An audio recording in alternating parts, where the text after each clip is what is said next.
பகுதி 2. பால்யாங்கிச்சோ ஆகிய நான் ஒவ்வொரு நாள் காலை வேளையிலும் நான் எப்பொழுதும் பரிசுத்த ஆவியானவரை வாழ்த்தி என்னோடு வரவும் நாள் முழுவதும் அவர் என்னை நடத்தவும் அவரை வரவேற்கிறேன். பரிசுத்த ஆவியானவரே, காலை வந்தனம். நாம் இருவரும் சேர்ந்து வேலை செய்வோம். நான் உமது பாத்திரமாக இருக்கிறேன் என்று கூறுவேன். மாலை வேளையிலும் ஓய்வு எடுக்கும் பொழுதும் இது ஒரு அற்புதமான நாள் பரிசுத்த ஆவியானவரே, உம்மோடு வேலை செய்வதால் என மறுபடியும் கூறுவேன்.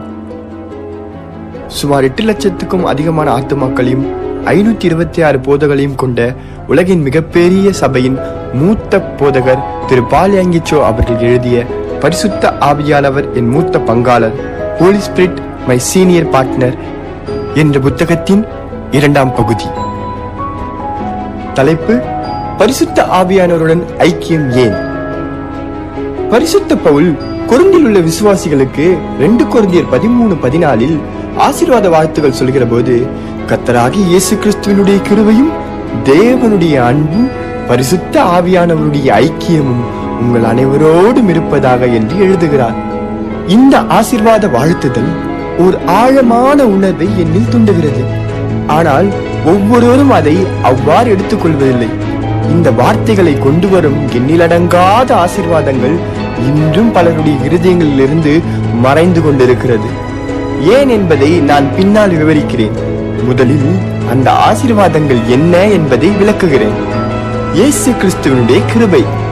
கிரேக்க மொழியில் கிருபை என்ற பதத்திற்கு அழகின் எல்லை என்று பொருள்.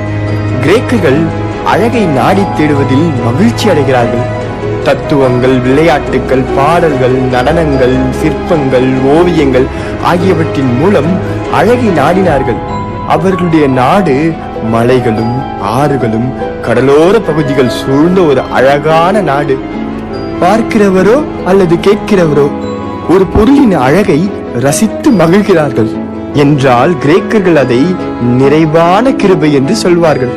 காலப்போக்கில் அதன் பொருள் அழகான பொருட்களோடு நிற்காமல் அழகான வேலை, அழகான செயல், அழகான எண்ணங்கள், அழகான பேச்சுக்கள், அழகான மனுக்குலம் இவை போன்றவையும் உள்ளடக்கும் அளவுக்கு அதன் பொருள் விரிவடைந்தது. அவை யாவும் கிருபையின் நிறைவாய் கருதப்பட்டது. கிருபையின் 2ஆம் பொருள் தயவு. நிபந்தனையற்ற ஒரு நல்ல எண்ணம், பிரதிபலன் எதுவும் எதிர்பாராமல் பொங்கி வழியும் அன்பு. கிருபையின் 3ஆம் பொருள் புகழ்பெற்ற வேலை, அசாதாரணமான நற்பண்புகளை வெளிப்படுத்துவது. அப்போஸ்தலன் அழகின் நிறைவு அல்லது கிருபை என்ற வாழ்த்துதலை சொல்லும் பொழுது நிபந்தனையற்ற பாவ மன்னிப்பையும் ரட்சிப்பின் அநேக ஆசீர்வாதங்களையும் உணர்த்தும் விவரிக்க முடியாத மகிழ்ச்சியில் நிச்சயமாக பொங்கி வழிந்திருக்க வேண்டும் என்று எண்ணுகிறேன். தேவனுடைய அன்பு. தேவனுடைய அன்பு உங்கள் அனைவரோடும் இருப்பதாக என்ற ஆசீர்வாதத்தை நாம் எப்படி பெற்றுக்கொள்ளலாம்? ஒரு நறுகுண்ட இருதயம், அசைவுள்ள இருதயம் இல்லாவிட்டால் தேவனுடைய அன்பை அறிந்து கொள்ள முடியாது என்று சொல்கிற அளவுக்கு நம்முடைய இருதயம் கடினப்பட்டு விட்டதா? இன்று கிட்டத்தட்ட எல்லா கிறிஸ்துவர்களும் யோவான் 3:16 சொல்லப்பட்ட வசனத்தை சுட்டி காட்டுவார்கள். ஆனால் அவைகள் எழுத்தளவில் தான் இருக்கின்றனவே தவிர அதில் உள்ள ஜீவனை மறந்து விட்டார்கள். பெற்றோர்கள் தங்கள் பிள்ளைகள் மீது வைத்திருக்கும் அன்பு, ஆண் பெண் பாலுணர்வின் தாக்கத்தால் உள்ள அன்பு, நண்பர்களை சந்திக்கும் பொழுது மகிழ்ச்சி தருகிற சகோதர அன்பு, இவ்வாறு அநேக விதமான அன்பு உண்டு. ஆனால் மனுஷீக அன்பு எந்த விதத்திலும் தேவனுடைய அன்போடு ஒப்பிடத்தக்கதல்ல. பெற்றோரின் அன்பு தங்கள் பிள்ளைகளோடு மட்டுமே நின்று விடுகிறது. ஆண் பெண் அன்பு சுயத்தை மையமாக கொண்டிருக்கிறது. நண்பர்களிடையே உள்ள அன்பு ஒருவர் மீது ஒருவர் கரிசனை குறைவது போல தோன்றும் பொழுது முறிவு ஏற்படுகிறது. ஆனால் தேவனின் அன்போ இவை எல்லாவற்றிலும் வித்தியாசமானது. கிரேக்க மொழியில் தெய்வீக அன்பு என்பது அன்பின் அருமையை உணர்த்தும், அன்பிற்காக சகலத்தையும் தியாகம் செய்யும் உணர்வை குறிக்கிறது. உதாரணமாக, முதல் மனிதனும் மனுஷியும் தேவனுக்கு துரோகம் செய்த பாவத்தில் விழுந்தார்கள். அதன் விளைவு அவர்களுடைய வாழ்க்கையே மாற்றிவிட்டது மட்டுமன்றி இறுதியில் நித்திய அழிவுக்கு கொண்டு சென்றது. இவ்வளவு துரோகத்தின் மத்தியிலும் தேவன் தம்முடைய அன்பின் மிகுதியால் மனுகுலத்தை மீட்கும் பொருட்டாக கல்வாரியில் தன்னையே பலியாக்கினார். ஏனென்றால் ஒவ்வொரு தனிப்பட்ட ஆத்மாவும் அவருக்கு விலை மதிப்பற்றது. இதுதான் தெய்வீக அன்பு. பாவத்தில் விழுந்த நிலவரத்தில் மனுக்குலத்திற்கு தேவனுடைய ரூபம் இருக்கிறது. ஆகவே மீட்பின் கிருபையை நாம் பெற்றுக்கொள்வோமாகில் நாம் கனத்திற்குரிய சிருஷ்டியாகலாம். தேவன் அன்பாக இருக்கிறார். அவருடைய அன்பு மட்டுமே உண்மையான அன்பு. அவர் உலகத்தில் உள்ள பாவிகளை நேசித்ததால் தன்னுடைய ஒரே குமாரன் என்றும் பாராமல் அவரையே நம்முடைய பாவத்திற்காக பலியாக்குகிறார். பாவத்தில் விழுந்த நம் மீது அவர் அன்பு செலுத்துகிறார் என்றால் இது உண்மையான அன்பு இல்லையா? பவுல் தேவனுடைய அன்பை குறித்து எழுதும்போது ஒருவேளை கண்ணீரால் நிறைந்து அசைவுற்றிருப்பார். ஆனால் நாமோ ஏன் உணர்வற்று போய்விட்டோம்? இயேசு கிறிஸ்துவின் கிருபையாலும் தேவனுடைய அன்பினாலும் நாம் அசைக்கப்பட வேண்டுமானால் நாம் நம்முடைய விசுவாசத்தை மீண்டும் பெற்றாக வேண்டும். விசுவாசத்தை எப்படி பெற்றுக்கொள்வது? விசுவாசத்தை மீண்டும் பெற்றுக்கொள்வதற்கான வழி என்ன? உண்மையில் முற்றுமாய் பெற்றுக்கொள்வதற்கான வழி இருக்கிறது. நம்முடைய ஆவியின் கதறலுக்கு நிச்சயம் பதில் உண்டு. இதை பரிசுத்த ஆவியின் ஐக்கியத்தில் தான் காண முடியும்.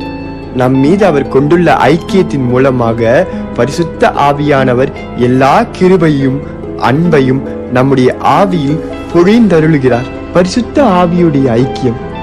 ஐக்கியம் என்றால் தொடர்பு கொள்வது, அல்லது ஒன்றாய் பயணம் செய்வது, அல்லது போக்குவரத்து கொள்வது.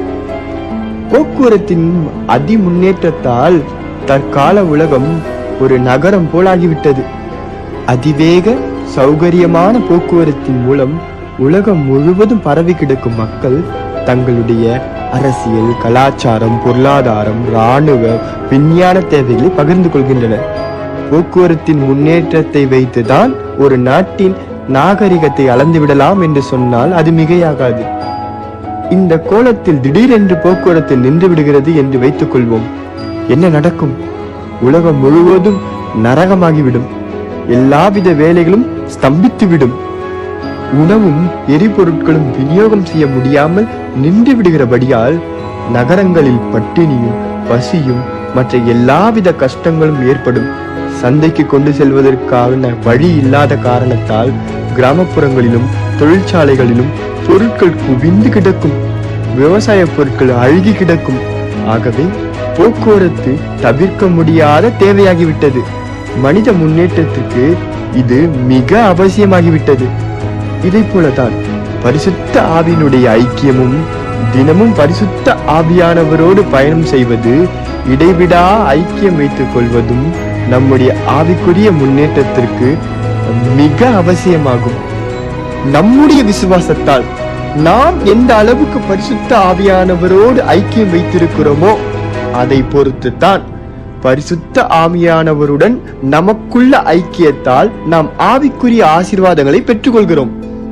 நாம் நம்முடைய உண்மையான வாஞ்சைகளை அவரிடத்தில் சொல்கிறோம். இயேசு கிறிஸ்துவின் கிருபையும் தேவனுடைய அன்பும் பரலோகத்தில் அளவில்லாமல் நிறைந்து வழிந்தாலும் அவைகள் நமக்கு வந்து சேராவிட்டால் நமக்கு எந்த பயனும் இல்லை. அதுபோல நம்முடைய இருதயங்கள் உண்மையான வாஞ்சைகளால் நிறைந்திருந்தாலும் ஜெபத்தின் மூலமாக தேவன் நம்மோடு ஐக்கியப்படுவதற்கு பரிசுத்த ஆவியானவர் நமக்கு உதவி செய்யாவிட்டால் நம்மால் சரியாக ஜெபிக்க முடியாது. வேதம் இதை தெளிவாக உறுதிப்படுத்துகிறது. கர்த்தர் உங்கள் இருதயங்களை தேவனை பற்றும் அன்புக்கும் கிறிஸ்துவின் பொறுமைக்கும் நேராய் நடத்துவாராக. 2 தெசலோனிக்கேயர் 3:5. இந்த வசனத்தில் கர்த்தர் என்று சொல்லப்பட்டிருப்பது பரிசுத்த ஆவியானவரை தான் குறிக்கிறது. ஏனென்றால் அவர்தான் நம்மை தேவனை பற்றும் அன்பிற்கும் கிறிஸ்துவின் பொறுமைக்கும் நேராய் வழி நடத்துகிறார்.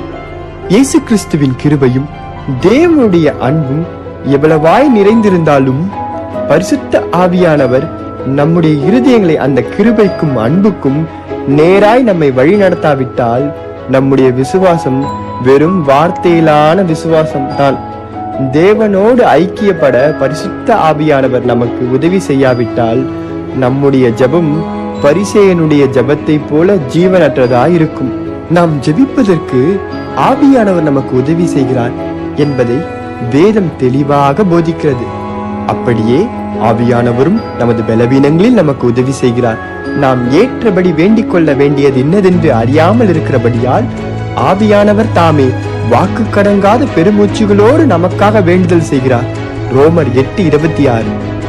யூதா 1 அதிகாரம் 20 வசனத்தில் கூட ஜெபஜீவியத்தில் பரிசுத்த ஆவியானவரின் பங்கு எடுத்து சொல்லப்பட்டிருக்கிறது. நீங்களோ பிரியமானவர்களே, உங்கள் மகா பரிசுத்தமான விசுவாசத்தின் மேல் உங்களை உறுதிப்படுத்திக் கொண்டு பரிசுத்த ஆவிக்குள் ஜெபம் பண்ணி காத்திருங்கள் என்று சொல்லப்பட்டிருக்கிறது. பரிசுத்த பவுல் கொரிந்து சபைக்கு கூறிய பரிசுத்த ஆவியானவருடைய ஐக்கியம் உங்கள் அனைவரோடு கூட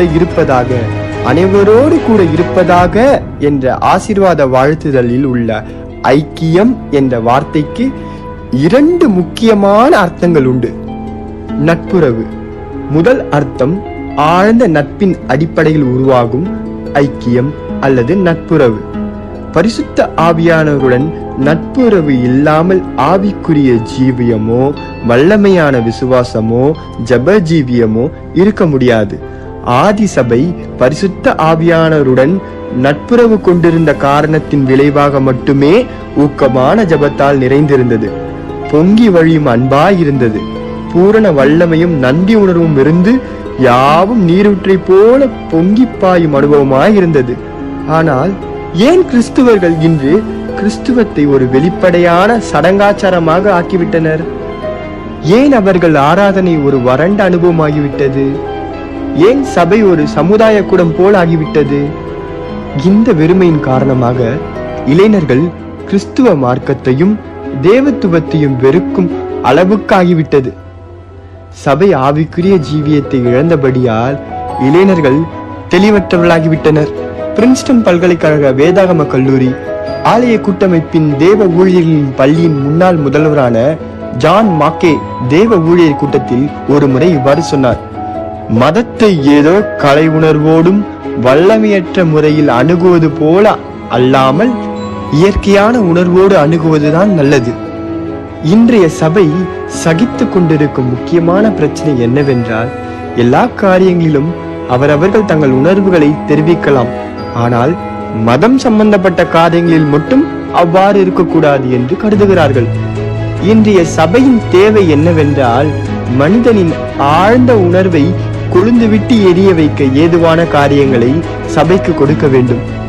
ஒரு சபை அமைந்த மாத்திரத்திலேயே மனித உணர்வற்ற ஒழுங்குகளின் காரணமாக சபை தேவனுக்கு ஒரு நினைவாலயம் போல் ஆகிவிடுகிறதை தவிர ஜீவனும் வல்லமையும் உள்ள தேவனின் அமைப்பாக அது இருப்பதில்லை. அவர் குறிப்பிட்ட பிரச்சனைக்கு பதில்தான் என்ன? ஜீவனுள்ள பரிசுத்த ஆவியானவருடன் நெருக்கமான நட்புறவை தவிர வேறில்லை. பரிசுத்த ஆவியானவர் இல்லாவிடில் சபை தானாகவே குளிர்ந்த நிலவரத்துக்கு வந்து விடுகிறது.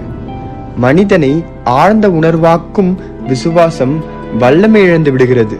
அந்த விசுவாசம் நெருப்பில்லா அடுப்பை போலாகி விடுகிறது. இவற்றை நன்கு அறிந்துதான் பவுல் அப்போஸ்தலன் சோர்ந்து முறிவடைந்து போயிருந்த எபேசு சபையினரை பார்த்து, நீங்கள் விசுவாசிகளான போது பரிசுத்த ஆவியை பெற்றீர்களா? அப்போஸ்தலர் 19:2 கேட்டார். சீஷர்கள் நம்பிக்கை இழந்தவர்களாய் துக்கத்தோடு இருந்ததை கண்ட இயேசு, பரிசுத்த ஆவியானவர் உங்கள் ஆவியில் வந்து தங்குவார் என்று சொன்னார்.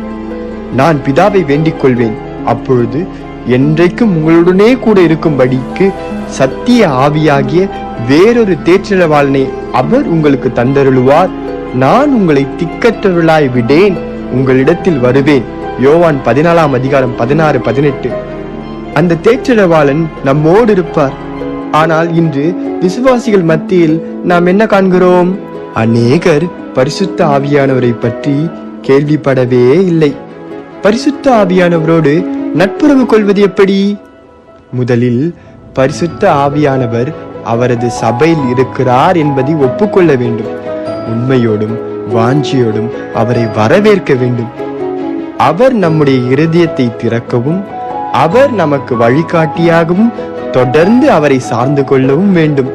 பரிசுத்த ஆவியானவரின் நட்பிலும் ஐக்கியத்திலும் மட்டுமே தேவனுடைய அன்பும் இயேசுவின் கிருபையும் நம் ஆவியை வந்தடையும்.